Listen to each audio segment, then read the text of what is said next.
tokko jechuudha mucaan diinaawol jedhamu tokko jechuudha. Isaan walitti na fidde. Kuni mucaa nama gaariidha. Nama maallaqa miti. Charchii keessa hojjetaa naan jettee dhugummaa charchii keessa hojjetaa jechuudha. Kaza isa wajjin na walla barsiise mucaan suni tole naan jedhee tuni torbee tokkotti immoo maallaqa xumuree jechuudha. Akkam biyya kana dhufu kan na godhe jechuudha. Mucaa diinaawol jedhamu sun jechuudha. Ragaadhaaf illee isa na fidadhee yaaleen ture asirratti silkii isaa argachuu hin dandeenye.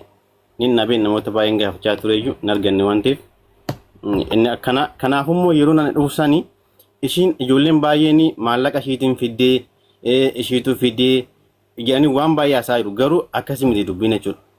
Ishiin maanni yeroo isaanii namoonni baay'ee waan hin jirreef dallaalaa diinaawol jedhamu kana wal quunnamsiisee isa wajjin nan haasa'ee biriin hin galchee fi 200 hin galchee fi 250 dubbanne diinaawol sana wajjin jechuudha. Ammallee ragaadhaa yoo silkii isaa argadde isiniif hin danda'a jechuudha. Ammallee jechuudha. 250 naan jedhee 200 kennee fi galchee jechuudha biyyuma taa'eetu jechuudha. 50 sanillee nurraa furanne mucaa sana jechuudha. Waan birrii hin qabneef waan birrii naan gade yeroo sana jechuudha. Yeroo san birrii 200 baay'eedha yeroo dhufu sana jechuudha. Akka ammaa kana miti. San galchee fi tooni annaan dhufee biyya kanaan dhufee gaafa nuuf walumaan na taqabbalanii diinaawol san jedhanii isheen waliin na taqabbalanii na fuudhanii toon na geessanii mana gaasaa na galchanii mana gaasaa nan seenee yeroo san ishiin mana kontiraatii ba'uu hin dandeessu. Kan hojjetu mana kontiraatii obseen jedhamtu jechuudha. Obseenee jaalleen keessan jechuudha. Kaza na taqabbalanii ana ufanii mucaan wajjin guyyaa tokko wala garree guyyaa isa wala na taqabbalanii wal taqabbalee raawwanne booddee ishiin gara hojiitti deebitee inni diinaawol biyyarraa mucaan na fideessuuf fuudhee sana geesse mana ijaasaa na geesse.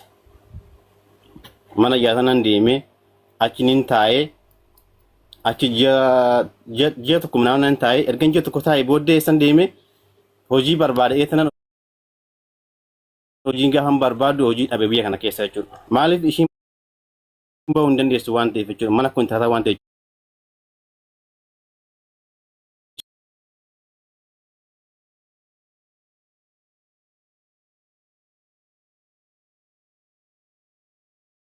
Biree Sidoo kan jedhamu deeme hojii argadde jechuudha mana suuraa jechuudha. Biree Sidoo nan deeme achi gaafan deemu hojii amma ta'u sinan hojjedde bakka illee hojii naaf hin taane nan dhiisee jechuudha achi Biree Sidoo sana jechuudha. Kaza achi dhufee tuni hanga ji'a 8 guutee jechuudha. Hanga ji'a 8 hojii dhabee rakkachaa ture hanga ji'a 8 ta'e an biyya kana keessa dhufee tuni kan ani fi obsee waliin ture hanga ji'a 8 duwwaa biyya kana keessa jechuudha. Biyya kana keessatti ji'a 8 duwwaadha kan fi waliin ture jechuudha. Saniin booda ani hojii dhabee rakkadhee maal jennaanii ani kin walitti bu'uu jammarree walitti walloluu jammarree walitti muufachuu jammarree walii galuu dadhabnee amalli keenya wal ta'uu didee maaliif sabaan keenya wal ta'uu dinneefi ishii yeroo kana mana kontiraataa kan jirtu jechuudha. Ani immoo alan jiraa jechuudha. Namoonni baay'een hin beeku baay'ee namoonni ani bira hojjechaa turellee Biree Sidoo illee achi akkan taa'aa ture namoonni baay'een hin beeku jechuudha. Baay'ee hojii dhabee akka rakkachaa ture jechuudha. Kaza gaafa kana inuma wallollaa walitti buunaa maaliif ishiin hin baatu jecha adda addaa dhageessi mana kontiraataa waan ta'eef namoonni adda addaa waan adda addaa taasisanii isa fiddee akkas gootee namatti kennitee ati mana kontiraataa jecha akkam je gaafa jedhanii waan baay'ee taasisan intalli guyyaara lola malee waan adda addaa haasa'u malee guyyaa tokko qaalii tokko waan barii natti dhiibsuu intalli jechuudha. Kaza inuma wallollaa kaza wallollee gaafa dadhabnu fedhii keenya jechuudha. Fedhii keenya jechuudha. Ufuma keenyaaf atillee carraa kee barbaadadhu maaliif ani fati wal hin taane wallolu malee nu hedduutti jaalalli argamaa hin jiru jennee fedhii keenya jechuudha. Namni baay'een hin beekan miidiyaa irratti baay'ee ani fi obseen erga addabaanii waggaa 2 ta'eera baay'ee waggaa 2 ani erga biyya kana dhufee waggaa 2 fi ji'a 8 ta'eera biyya Dubaay kana erga dhufee jechuudha. Warri hundumtuu jechuudha warri nama hundi keessanuu daaniin akkas godhee biriirraa nyaatee birrii akkas godhee taniif suura kiyya fiddanii waan ani hin qabne waan ani hin goone jettaniin suura kiyya laxaftanii tooni waan baay'ee dubbachaa jirtan ani birrii shillee wanti nyaadhe tokko hin jiru. Mucaa naaf fidellee biyyarraa birrii 200 galchee fi tooni mucaa biyyarraa naaf fidellee lakkoofsa isaa maan hin dhabe yoon argadde isiniif hin danda'a mucaa jechuudha. Mucaa diinaawol jedhama jechuudha. Charchii keessa kan hojjetu jechuudha. Isa waliin naquun namsiisee isa waliin argee birrii nan galchee naaf fidee kanaan alachi wanti nani birrii shi nyaadhe tokkollee hin jiru wanti birrii ishii fudhate tokkollee hin jiru waggaa lama dura Ugama gunira almost argane fini waliin jechuudha. Gaafa waliin immoo nu dolaanoo isaan taane jaalaluma waliin bakka walii galuu dhabnee ammallee keenya gaafa walii galuu dide maaliif walii galuu dide ishiin mana kontiraataa kan jirtu. Ani ala kanan jiru. Namoonni baay'een warii adda addaa gaafa taasaan inni akkasii inni akkanaa maal dadhabnaan adda baanee jechuudha. Maa tokkollee hin galle ishiin kontiraataa jirti ji'a sadiin wal agarra ji'a lamaan wal agarra jechuudha. Wanti jiru dhugaan kanuu bakka wanti inni tokko hin jiru. Kanuma seenaa.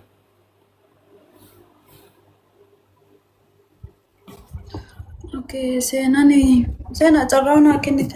Okay, haasa'e qoy nan xumura. Gaaffii isin gaafachuu barbaaddan waa'ee maallaqaa irratti yoo ragaa barbaaddan mucaa barbaadee akka fidu wannoo jenna ragaa dallaalaa jechuudha. Wayni nan kaadhi. Kan kanarraa nafe immoo wanti ambiraa waan gaafachuu barbaaddan gaafachuu dandeessan amma sa'aatii kana daanii jechuun kana firoon biraa daanii. Seenaa chaarjeriin kanarratti cufuudhaa deema baay'ee sheernatti gootennaan. Guyyaas na taasofteennaan dhufe malee na bakka hojiin jiraanna anatti mijatu akkasitti taasisuudhaaf yooni dhugaadha birii biraa akka ture bireen illee natti meera ambaayizawee duraan dursa ani ofii kiyyaaf baay'ee sittaaree ture garuu biree akka midhaan kun akka erga biyyaa dhufe akkami jedhee biree gaafannaan bireen keezii kee akkamitti akka turte muuluu natti mucayyoo wajjinis laayifis hin dabarsitan amma inni si argetti Sigale natti meera biree mataa isaatiin jechuudha. Ani dura ofii asitti haareen ture anu gadi viidiyoo sirratti hojjedhu daqiiqaa tokko taatee kaza biree daanii wajjin laayifii akkamii dabarsitan jedhee gaafannaan immoo ay mucayyoo na bireen amma nani beekutti amma wajjin turreetti amma mana tokko turree daaniif mucayyoo wajjin turanitti kanan beeku laayifii hagana kanaan ganaatti anu sanaaf azim jedhee irraa dubbachuu ledhiisee so gaafa ijoollee dubbata seenuu dhiisee jechuudha. Innaa daaniin akkuma amma dubbateetti mana biree turee yudura akka biyyaa dhufeen biree bira galee bireedhaan ID rusraa hojjechiise miti kaansileeshinii reefu fudhatee biree irraa kaansileeshinii reefu fudhatee ID isaa biree jala ture. Garuu daaniin asaa turuu malee mucayyoo wajjin duruma walii galaan turre sun. Walii galtanii gammachuudha wajjin jiraachaan turre. In ture.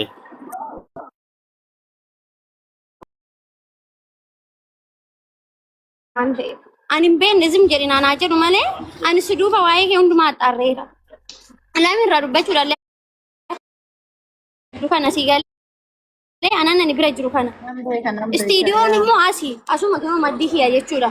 Naa sanaafan ani zim jee ani galgalallee dhuftee hin dhumna waan kanarratti hin dubbanna gaafaati naan jettu waan an keessa beeku jira waan ta'eefu siifan ibsaamman beeku sanaafan zim medhee jechuudha. Innaa daanii asirratti ani gaafii tokko kana si gaafadhu. Mucayyoon tun amma lubbuudhaan dabarteerti orreendi dabartee jirti. Ati immoo lubbuudhaan jirta.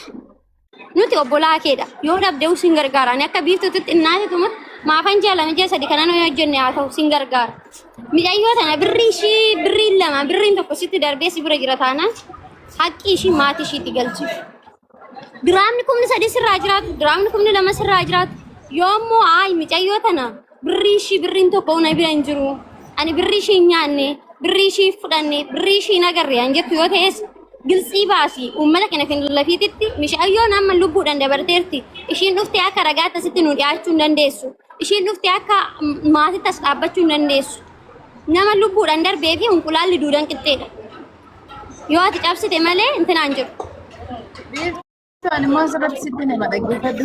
Mucayyoon tanaan erga adda ba'e mucaan kun waggaa lama erga jedhe booda ishiin otoo lubbuudhaan jirtu sana silaa birrii irraa qabaatte gaaffiidha.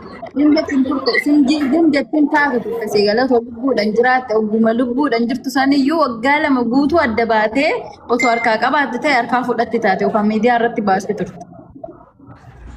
Eegalee. Already seenaa akka beektaa waan jaalala walii goote jibbaan gaafa kaasu hin dabbara. Anamma yoo seenaa jaaladhee lamsaale seenaa jaaladhee shamizii kana yoo sii kenne gaafa si jibbee fidisiin jechuu hin danda'u. Lamin jaalalaan as sii kenne. Ani dammoo amma daanii kanan gaafadhu yoo birrii mucayyoo kanaa birriin tokko sirra jiraatte. Birrii amma yaanna biraa qabdee nutti himi. Mikinaatu akka maqaan kee ati nama jira dhalaa. Nuti ishii duute sanaa falminu ifalminas ati falmineefi too daani si gibbine jenne of ajjeese siin jechuu hin dandeenyu. Maaliif ishiin nu alaa duute nu mararaarti waan ta'eef. Sisi mo akka namni biraas waqqa kun barbaadu. Sigalee? Biftu la Yoo asirratti hanqinni jechuudha. sibira jiraate hanqina keessan irratti akkana akka jettu bichaa barbaadna sirraan. Yaa dhugaadha biftu jechuudha dhugaa rabbii dubbachuu feetaan biriish tokko nama hin jiru jechuudha biriin tokko nama hin jiru maaliif ennaani micoon kuni ani shin biyya kana feetoo ji'a 8 duwwaa kan waliin turre ani biyya kana feetoo ji'a 8 duwwaa micoon kun damoon ishii 1,000 biriish 50 nyaatti 1,000 biriish 50 gizaati wannoo dhuftu Dubaay dhuftu isheen eessa jirti?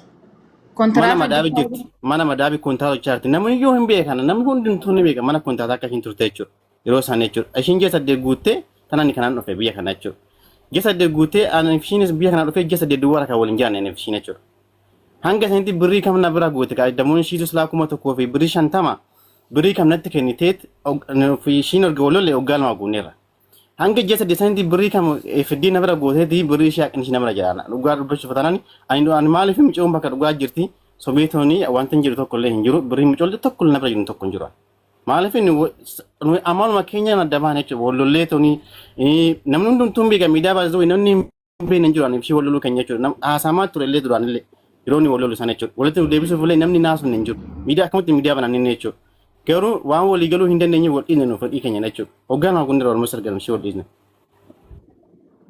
birriin tokko na bira hin jiru birriin ishii haqni ishii kan na bira tokko hin jiru waan tokko jechuudha hin beeku namoota baay'ee hundumtuu hin beeka miidiyaa irratti baasuu wayi anammoo asittan gaafinatti ta'e sila mucayyoon tun erga isaan adde baate waggaa 2 jettan kana keessatti ishiin maan gaafate turte doo dhugaatti harkaa qabaatte maal taatan ummata ishiin bar laayifii ofii jammarte laayifii ofii jiraachuutti turte nama biraa wajjinsaa No seenaa asitti laayifii ishii jammaruu miti.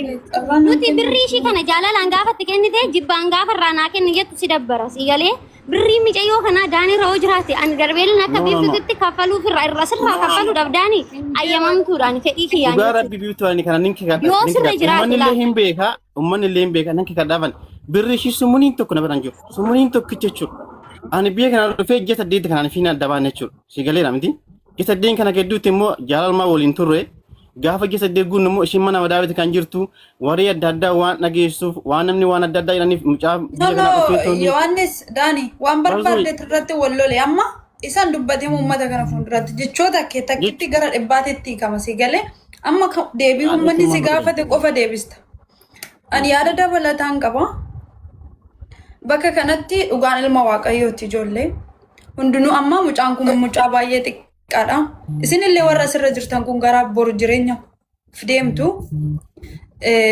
waan kana nama baasu isa jalqaba mana keessan maatii keessan irraa waan akkana qabu kanammoo numatu ofiin dheessa sinigalaadha cubbuu furannee mana keenya amma waan xiqqishutti ilaalina ijoollee waan ana ta'ee seenaa ta'ee daani obboleessa gootaate maallaqa si gargaara cubbuu garuu sin gargaara sigale isa jalqaba dhugaa micootanaa namni dhoksaa jiru ijoollee keenya qofa isuma jalqaba namni har'a mucaa kana dhoksee mana isaatti echifachaa jiru ijoollee keenya yaa ijoollee keenya maatii keessanitti bor daa'ima keessanitti bor jireenya keessanitti cubbuun kun xiqqishuu miti lamana keessanitti gaafa gala sinigale ani daanii namni amma koo jaallatu hin jiru namni amma koo kabaju hin jiru mucaa mandara kiyyaati nan jaalladha kenna haqa bichaan isa gargaara hin beekamu daaniinis kana kanaafuu obseen intala keenya nuti gatteenyetu dhugaashii barbaanna amma wanna xiqqishuu kanaaf asitti waliin lolu nuti silaa har'a nama dhugaashii barbaadu keessaa nuti nama tokko ijoollee daani'ati biyya ormaa jirta biiftuu biyya ormaa obsee biyya ormaa jira hundi keenya biyya ormaa jira boroo odooduun nus namni dhugaa teenya barbaadu hin jiru sinigale kanaafuu amma kan daaniititti yoon deebi'u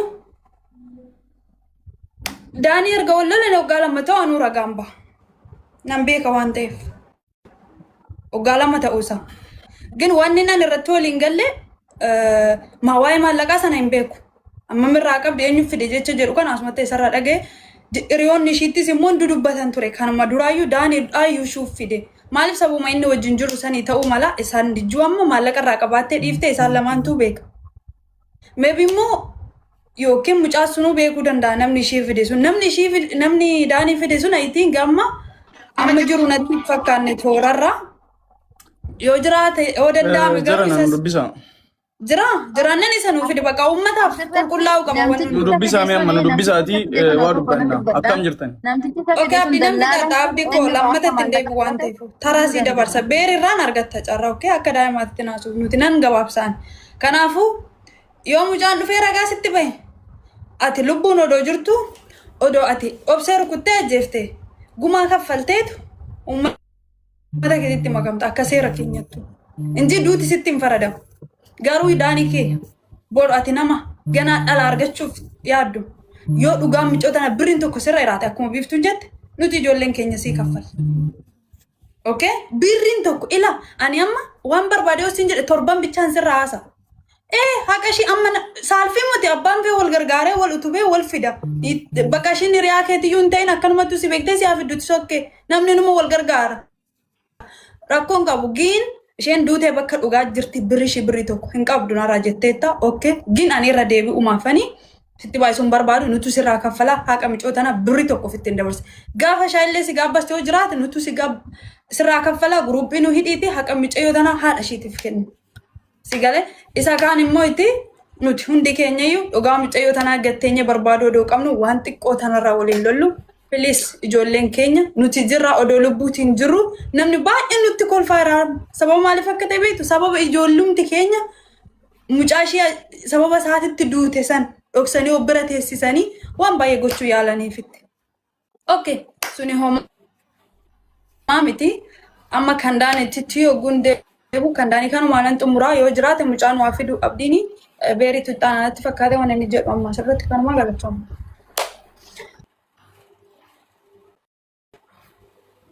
Okay. Inni mucaa dallala isa fide sana ishiin haa kaffaltu inni haa kaffalu dallaalichi barbaadamee dhufa jechuudha. That's okay abdi Mary. Yoo yaadda fuuna jennee rondumti keessanuu mucaadhaan haa kennu. Okay, carraan kan keeti abdi. No siddura seene Mary itti fufi. Okay, galatoomadha. Dhimmicha keessan naasa'uu barbaanna eega fiddanii garuu shaggaadha toolee. Tokko farratti baay'ee obsee Yoonaas ji'a 8 wajjin turreedhe. Okay. Isheen bakka hojii ati bakkee bira toole. Inni sun wal mormisiisu achirraa rakkoo hin qabuani. Birriin obsee birrii miliyoona tokko olitu sirra jira. Ragaa sassaabadhee kan walitti deebinu ta'a. Akkanumatti isheen lubbuun hin jirtu isheen ol jetteen dubbattuuf wakkattee bira darbuu hin dandeessu. Kana jala mureen sitti hima. Birri miliyoona tokko oltu sirra jira. Obseen ana faana hojii qabdi. Sirriitti walitti dhiyeenyaan beeka ishanii. Okay? Amma isheen ol jetteen dubbattu. Kanaaf abbaan feetan waan feetan haasoftanii mormattuu jechuudha. Kanaaf birri Itoophiyaa miliyoona tokko oltu sirra jira. Kanaaf ragaa sassaabee walitti deebinaa anaaf ati. Obsee wajjin waan dabarsineet ati garuu kanaan dura ishee reebdee turte viidiyoo koolii na wajjin haasa'u riikardi godheen qabaani akka ati ishee reebde. Har'a iddoo kanatti Yoonaas ati qulqulluu of gootee teessee haasofta. Har'a garuu isheen hin jirtu argite lubbuudhaan hin jirtu. Atillee miidhagdee teessee haasofta. Obboleettii keetiin argadhu umaatiin hin jedhu ani. Ati bineensa guyyaati bineensa halkanitti nama ishee dabarseedhaati. Okay akkasitti qabadhu. Hundi keenya guyyaa eegganna hin galla addunyaa kanarraa na dura galtaa fi si duuban galaa isa santu beeka. Garuu lubbuun darbuu isheetiif ati sababa siin jechaan jiru ani. Okay? Jireenya ishee waan sifaana qabdu xumuratteerti. Garuu intala kana itti roorristan jireenya isheetitti taphattan mansalaalii godhattanii irra dhaabbattanii jireenya keessaniif akka milkaa'u gootaniirta. Ati of danda'een Dubaay dhufee maal kan jettu osoo obseen hin jiraanne akkamitti Dubaay dhufuu dandeesse? Aayidiyaan sun akkamitti dhufe? Sababa obsee Dubaay hin dhufne ati maaliif wakkatta kana? Namni hin dubbatu wayiin isheen nama hin qabdu wayiin namatti hin himtu jettanii akkan taane akkan goone dubbii jechuudha. So dhimmichi ishii xumurame ani gama keessattiin itti deemuu barbaadeetan ture eega gama uummata bal'aa kana gadi dhuftanii ofii keessaniin baay'ee shaggaadha. Akkasumatti itti deemna jechuudha. Dhimmicha garuu wanti ta'ee hunduu darbeera. Maallaqa ishee sirraa qabdu san harmee ishiitii galchiif. Lakki narra hin jiru yoo jettee ani ragaa sassaabee siifan fida. Biyya san keessatti illee seeraan wal gaafachuu hin dandeenya. Galatooma.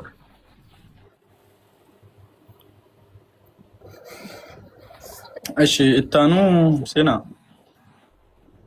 ቆይ Ifama yeroo tokko seenaa koomentii bani uummanni yaada isaa ibsatu. Kuni miidiyaadha. yaada osoo hin taane emoji bocha waan balleessaniif hin cufan Itti mi koomentii barreessan no afaan namaa cuqqaadina dimookiraasiidha lubbu. Bani koomentii uummanni akka feetti sagalee isaanii ibsatan. Emoji boichaan ergina uummata zala ertan. Yaada keessan barreeffaman qofa ibsadha. Galatooma. akka abditti fofi እሺ yoo yaarka fuune jenneerraa ijoolleen ka azala jirta illee ka as gubbaa jirta illee akkam nagaa jirtu jenneerra dhugaa kaarruu rabbi haa baasu dhugaan ishii rabbiin awwaalini dhiigni ishii lafan badin kan wamma nu qabe guddaani mallaqa miti mallaqa namni kamiyyuu hojjeta duniyaa asumatti dhiibnee deemna duniyaan bilaash amma kan nu qabe yeroo guddaan dhiiga ishiiti kan nu qabees dhiiga ishiiti kana gammaan gaddisiisa gadda keessa jirus dhiiga ishiiti warra waliin dhalate dhiisiiti nummaan fagotti biyya ormaa keessatti wal barreeyyu hammama cinqamnee hammama akka yaaddaa jiru nu rabbitu walitti beekaa jechuudha gaafa ishiin duuti asiisaamii hirriba dhoorkee mo'aan ishiin taate akka ta'aa bule halkan guutuu anatu beeka saamiinis quba qaba waadaaniif saamiin akka ta'aa bule jechuudhaan halkan guutuu tarii dammoo waa'ee joon hin galchumee sanaa godhe gara daaniitti yoo deebine daaniillee namatti dhiyeenyaan beeku hiriyyaa kooti asiin dura waggaa 2 dura anii fi ishiin kan wal beeknu daaniin dura wal barre jechuudha daaniin almost reef waggaa gaara wal barre innaa waa'ee daanii kana asiin dura natti dubbatte ishiin dura jechuudha yoo waggaa 2 akkas kashin natti dubbatte maaliif hiriyyaadha waan taaneef hiriyyaa qabdaa jennaan jettee suuraa isaa natti ergitee turte achirrattiin beekeen jechuudha daanii isaan dammoo ka qaamaan wal barre waggaa geenne natti fakkaata sammuunuma eebba mana kiyya mana rifeensaa kiyya san natti fakkaata daanii akkasuma reef waggaa gahaa jirra waa'ee mallaqa isaan fideera isa natu fidatee hiriyyaa kootii barii jettee natti qoosaa turte akkasiin tarii dammoo achi gaafa duutu guyyaa 2-3 durallee na dubbisaa turte waa'ee dhimma ID ishii irratti. Dhimma ID ishii irratti namni mallaqa irraa fuudhee irraa nyaatellee nama birootti jira. Namni mallaqa ishii irraa waa dhimma IDtiif illee irraa fudhateerus. Warroonni asirratti miskiina fakkaatanii maal jedhanii kunniin hundinuu nama 3-4 kan mallaqa birrii ishii irraa fudhateeru keessaan siif erguu nan danda'a. Asirratti dammoo maqaa namaa dha'uu hin danda'amu Dubaay keessa jirra waan ta'eef. Amma wanti guddaan maalidha? Daanii namni hundinuu sirraa kafallaa miti. Ati nama hojjetatee kafalachuu danda'a. Jaalala keessa yeroo turtanitti wal dhiiftaniitu yennaaniini hiriyicha ammaa kana wajjin jiraachaa turte. Namni gaafa wal garaarraan walirraa kutatee wal dhiiseetiin jedhe atillee ishii dhiiftee ishiinis dhiiftee atillee jireenya mataa kan keetii isiinis jireenya mataa ofii jiraachaa jirti.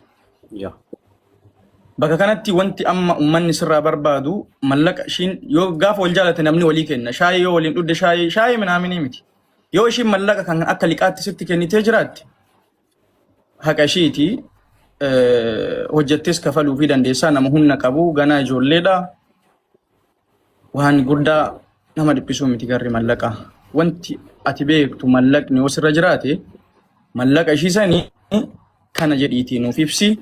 Wanti saalfattuuf illee jiru maaliif jennaan ati already ishiidhaan adda baatee jirta. Kun waan si walii ilaallatu hin qabu. Akka ishiin naan jettetti na fideenii hiriyyaa kootii ati gaafa na bira dhuftu ID na haaromsiisiidhaaf dhufte sa manjaaf qaadallee qabaa ID na haaromsa ID si bira dalagadha naan jettee dhufte manjaaf qaadaa sin qabda yoo sen. Atti maata. ID lammaffaa na biratti haaromsiifachuudhaaf dhufte. Wanti guddaan maalidha?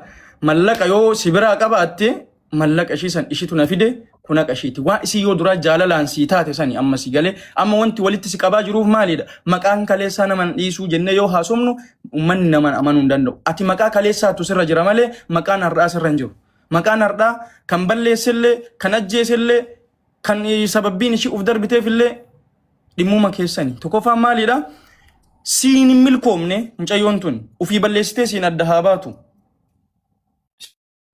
si galee mucaa kana taatee akka garaa ishiitti taatee fi hin milkoomnee fi osoo ishiin obboleessitee waan baay'ee namatti dhagahamu kun isii galee jireenyi lama gaafa namaan taane namatti hadhaa'u.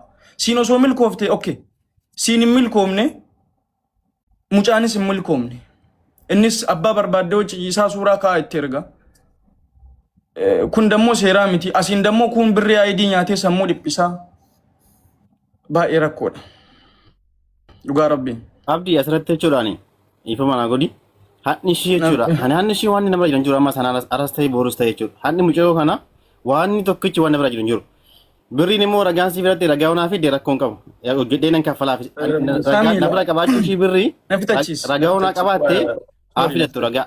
Ani ji'a saddeet. Na fixachiisi ragaa nama ishiin bakka dhugaa jirti xiqqoo na fixachiisi. Ishiin bakka dhugaa jirti. Birriin hin qabaatte haa fiddu ragichi. Miti meeriitu Kana maadhiis wal dhageenya. No, maallaqni micayyoo sirra jira. Amma ishiin hin jirtuuf ija keessa ogiddaan dhiqattee ragicha naaf fidi bakka. Ragicha naaf rakkoon qabu ragicha naaf fidi. Na bira jiraachuu naaf fidi ragaa. Biree. Ragaan qabaachuu ragaa fida. Gosa barame akka ijoolleen ta'inaa ta'a. Nuti nama gurguddaadha.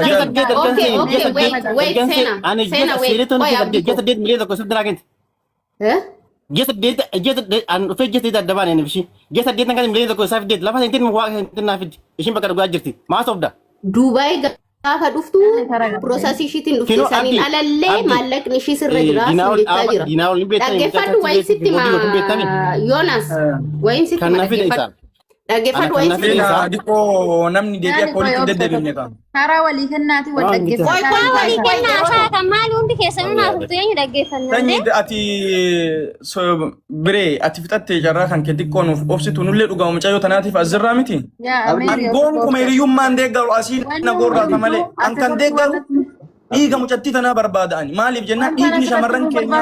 Abdii. Hundumtuu ragaadhaan adeemu. Yoon innis nama isa fide sana dallaala san ni fida atis birrii fudhatee ragaan hin qaban jette san ni fida khalaadhumatte ragaadha walitti adeemamu hundumtuu asitti wal loluuti miti yaane afaani walitti immoo otoo hin taane ragaadhaan deemama. Innis na fidade dallaala na fide silkii isaa organne fiduudha. Atis ragaa birrii ittiin nyaatanii qabatte meeriinis ragaa ishiin hin jirtu wayitiin qaba. An nuti barbaadnu ragaadhaan deemama hundumtuu jette yookaan immoo ekeleen akkas godhe ekeleen akkana godheetii miti an deemnamu.